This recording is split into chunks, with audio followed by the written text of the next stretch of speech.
Mankind has seen very little evidence of extraterrestrial life beyond Earth. So far, we've only been able to map out exoplanets possibly capable of supporting life, none of which has yielded any form of intelligent life.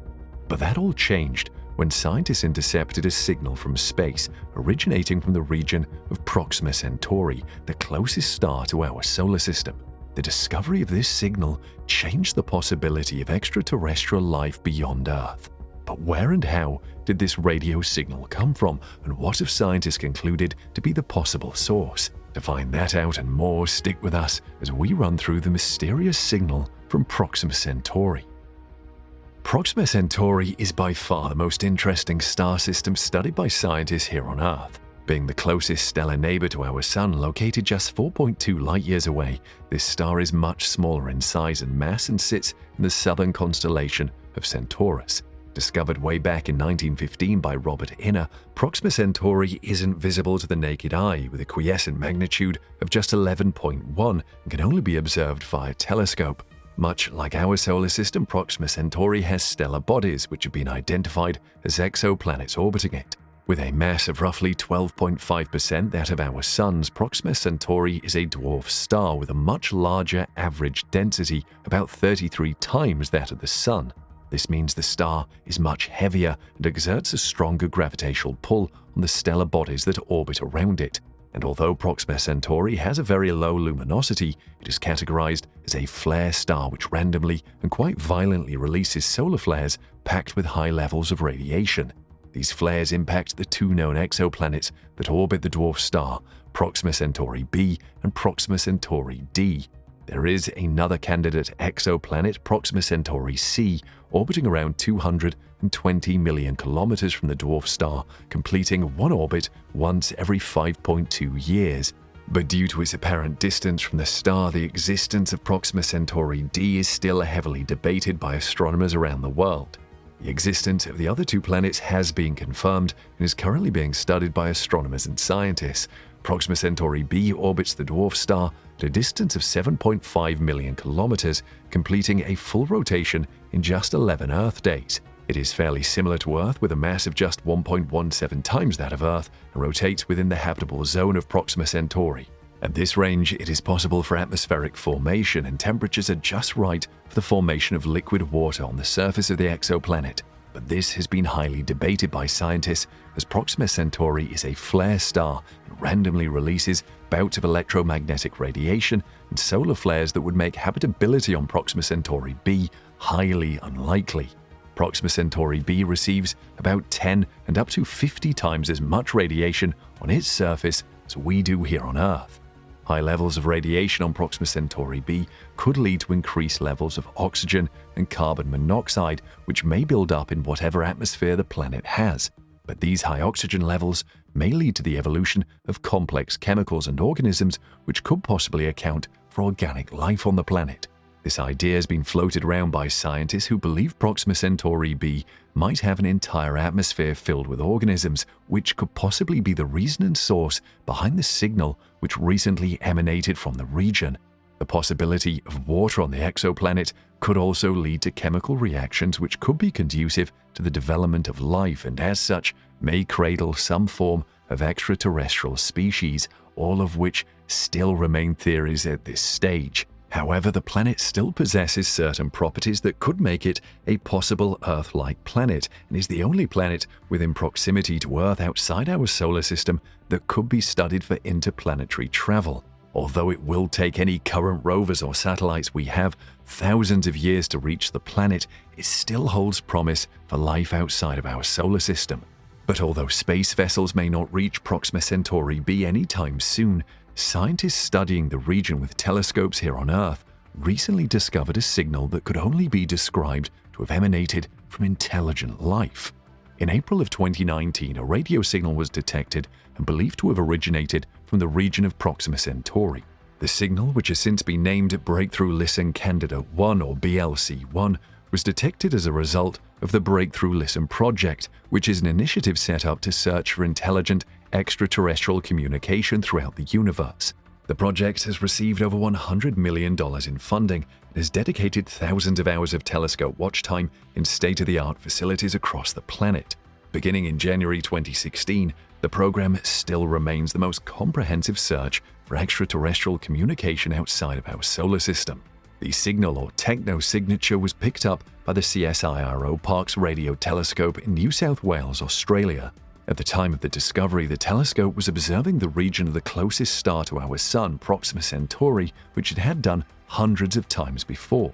Over time, the telescope picked up vast amounts of data, and scientists didn't pick up the signal right away.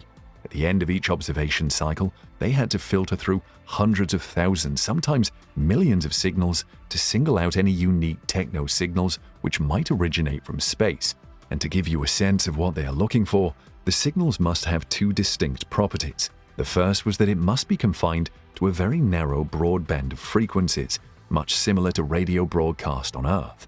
This is unique because no natural process is able to produce this kind of signal, and it will definitely raise red flags if it were to originate from space. The second property is that the frequency of the signal must drift in a way that is similar to the motion of exoplanets relative to Earth. During this particular observation cycle, the telescope in Australia picked up over 4 million distinct signals, and the team had to get to work filtering out unimportant signals and leaving out the rest. The team was able to filter out much of the background signals that originated from Earth and were left with over 5,000 distinct signals. The team then had to further cross-check these signals with radio transmitters currently on Earth and were finally left with a single, unexplained signal. The team of scientists described the signal as a unique techno-signature with a narrow broadband that appeared over a 30-hour observation period and only when the telescope was pointed towards Proxima Centauri. The discovery of BLC-1 indicated that it possibly originated from Proxima Centauri and had a distinct feature to the WOW signal discovered back in 1977.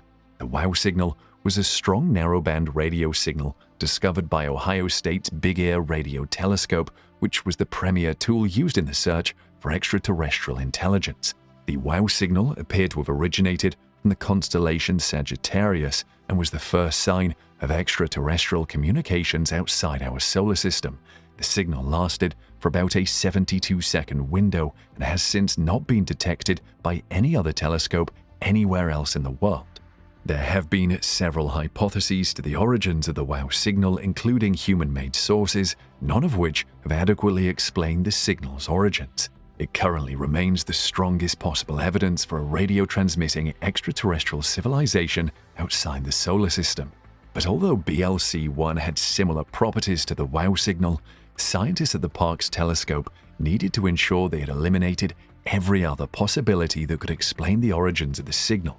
This was paramount because attributing a radio signal to extraterrestrial civilizations was to be made as a last resort when no other possible hypothesis could account for the signal's origins without a doubt. To this end, a remarkable level of investigation was put into eliminating any conventional explanations for the signal's origins. First, the team began observing Proxima Centauri almost 2 years after the initial signal was detected in an attempt to replicate the initial observation conditions which led to the discovery of BLC-1. The team has been unable to locate any evidence of a signal similar to BLC-1 in the Proxima Centauri region. The team then went on to investigate the possibility of a moving transmitter which could explain the source of the signal. This included moving objects such as trains, planes, helicopters, balloons, and any other electronic device capable of transmitting signals long range. However plausible this angle of investigation was, a moving transmitting object could not sufficiently explain the fact that BLC-1 appeared constantly over several hours. The team came to the conclusion that a moving transmitter could not possibly explain the trajectory which produced the drift of BLC-1 for such a long period of time. In a statement to the press, the team stated that it is extremely difficult to construct a continual motion path that could persist as exhibited by the measured signal, even by varying the speed along the route. The team also came to a similar conclusion when investigating satellites as possible explanations for the origins of BLC-1. This is because satellites in low Earth orbit move too quickly to to produce signal drifts for such long periods, and geostationary satellites do not drift at all. It was concluded that no satellite in orbit could have possibly produced BLC-1. Then the team moved on to investigate deep space probes such as Voyager 1 and 2 as possible origins of the signal, with the probes being the only man-made signal-transmitting objects in deep space. But the team was also able to rule out these probes as none of them were in line with the telescope or remotely within any region close to Proxima Centauri. The team finally decided to study the signal itself, which they then noticed had an apparent shift consistent with the Doppler effect. This in turn suggested that the frequency itself was inconsistent with what could have been caused by movement on Proxima b or any planets orbiting Proxima Centauri. The signal itself had a frequency of 982.002 MHz and having a Doppler shift that increased in frequency rather than decrease. This prompted the team to look at drifting signals similar to BLC-1 in the previous data, which had been discarded earlier on in investigations. Surprisingly, they found 5 similar signals to BLC-1, and after looking further, found 27 other mirror signals of BLC-1, and it was at this point the signal's origins became clear. The signal frequencies were multiples produced by interactions of common clocks and other digital electronic devices. Apparently, the Parkes telescope was picking up on its own radio frequency interference, although an albeit rare and minute form of it. The complexities of BLC-1 just go to show the intricacies involved with searching for extraterrestrial communication in the universe and have served as a checklist for future signal discoveries. Do you think we'll ever discover any extraterrestrial communications in our lifetime? Let us know in the comments. We'll see you in the next video.